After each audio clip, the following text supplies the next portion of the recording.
Eto, mainit na balita mga idol. Batang Gilas Under 16, simula na ng laban, mamaya kalaban ng Chinese Taipei. Magkamukha kaya ang magiging resulta ng laban sa seniors team ng Gilas o kakayanin ng Batang Gilas na mag-top 1 sa Group B kasama ang New Zealand, Indonesia at Chinese Taipei. Samantala, kontrata para kay QMB para maglaro sa Gilas National Team, nakahanda na. Tanggapin naman kaya ni QMB ang offer? Alamin. Pero bago yan, like and subscribe lang mga idol para sa latest basketball news and highlights. Simula na ng laban para sa Batang Gilas sa Under 16 ngayong linggo sa Mongolia, kung saan makakaharap nila ang Chinese Taipei sa kanilang unang laro sa FIBA Under 16 Asia Cup 2025. Matapos ang malinis na 6-0 sweep sa Seiaba qualifiers, mataas ang kumpiyansa ng mga batang Pinoy sa ilalim ni Coach L.A. Tenorio na makukuha nila ang isa sa 4 na spot para sa FIBA Under 17 World Cup next year. Ngayong taon ay puro homegrown Pinoy talents ang bumubuo sa lineup na marami nga ang nag-criticize kung kaya ba ng Batang Gilas na maka 4th place sa nasabing tournament. Sa ngayon kasi ay si Prince Carreño lang ang pinakamataas sa lineup na may height na 6'7" na sinundan ni Jeremiah Antolin standing at 6'6" at silang dalawa nga ang magiging main na frontcourt ng Batang Gilas sa torneo.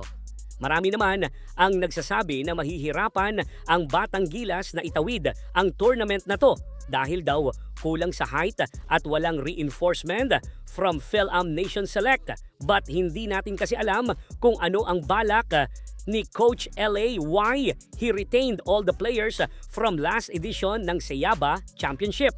Pero mga idol, sa ating pag-scout sa Chinese Taipei Under 16 team ay napansin natin na ang pinakamataas sa kanila ay nasa 6'4" lang, which means may advantage ang Batang Gilas over Taiwanese, and their average height for this tournament ay nasa 5'11" lang din. Sa second game naman ng Batang Gilas, which is against Indonesia, since we beat them twice sa Seiaba Championship, I think same result lang din to since same players din ang gagamitin nila with Benjamin Hernusi as their main player. Pagdating naman sa against New Zealand, 2 guys are in 6'6" and may kataasan sila with 6'4" and 6'5" backcourts. And I guess dito mahihirapan ang Batang Gilas, and para sa akin, pwedeng mag-top 2 ang Batang Gilas sa Group B para makapasok sa next round. Abangan natin ang magiging laban ng Batang Gilas Under 16 mga idol, no? Samantala, nasa final stage na ang usapan para maisama sa Gilas Pilipinas sa roster si Quentin Milora Brown ayon sa report mula ISPIN para tuluyan ng makapaglaro ang 6'10" big man sa ating national team.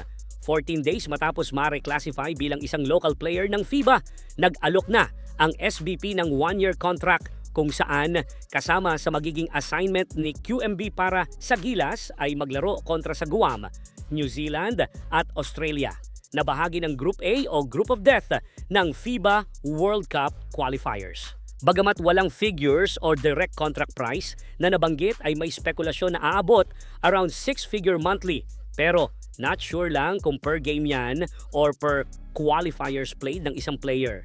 But considering na isang gem ang pagkakakuha kay QMB sa ating national team, most likely he will make more for sure. Pagkatapos naman ng stint ni QMB sa Gilas, pwede na siyang maglaro sa Japan B-League bilang Asian import at kumita ng hanggang 60k USD kada buwan, which is much more kumpara sa mga offer na nakuha niya sa Europe. Yun nga lang ay hindi natin alam kung worth it nga ba si QMB sa Gilas since hindi pa naman natin talaga siya nakitang maglaro sa national team. And his first assignment as a Gilas player ay magsisimula pa lang sa November kalaban ang Guam national team.